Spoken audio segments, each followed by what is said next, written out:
星女郎黃聖依與富商老公楊紫參加節目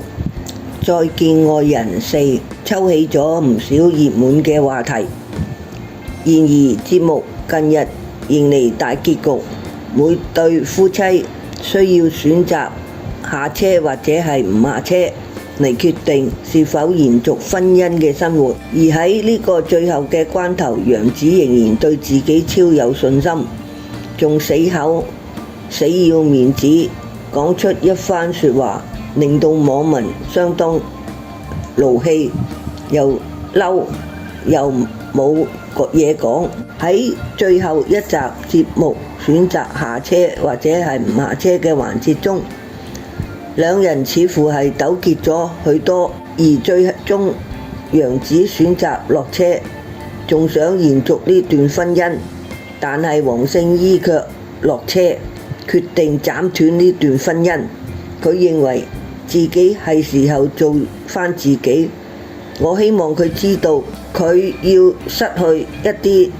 曾經覺得可以掌控嘅東西。我唔會再受佢嘅意識而改變，我只係希望可以按照一個我自己嘅節奏去主觀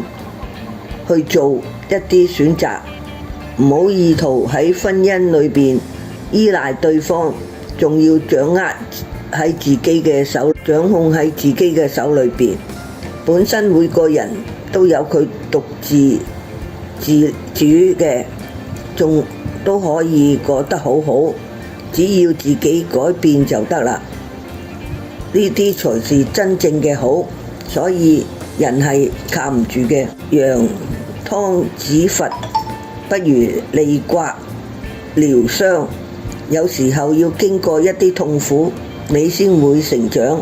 然後才會堅決。希望喺40歲嘅時候打開自己，真正係為一個自己想成為咩樣子，特別係女生要主宰自己嘅人生。而喺得知結果之後，楊紫一個人站喺馬路旁睇住黃聖依嘅車離開，呢個時候佢顯得傷心且流下男兒淚，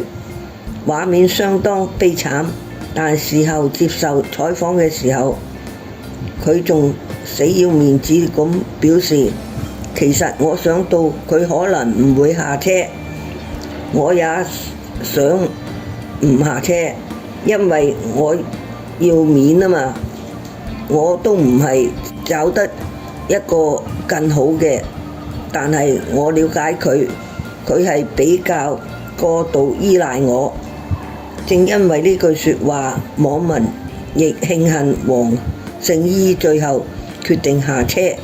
皆因為佢最後一刻仍然係非常自我，令人討厭。最終黃聖依選擇咗離婚，親口證實已徹底分開，而女方亦有屬於自己嘅個人財產。楊紫透露已同黃聖依徹底分開啦。雖然兩人唔再共同生活，但仍有一啲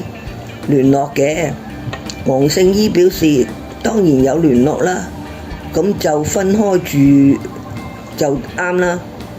佢還表示因為現在確實攞到我自己嘅部分個人財產，然後以後就希望靠自己嘅雙手創造更好嘅自己嘅明天。唔少網民都替佢感到高興，希望佢哋分開之後都能夠擁抱屬於自己嘅幸福。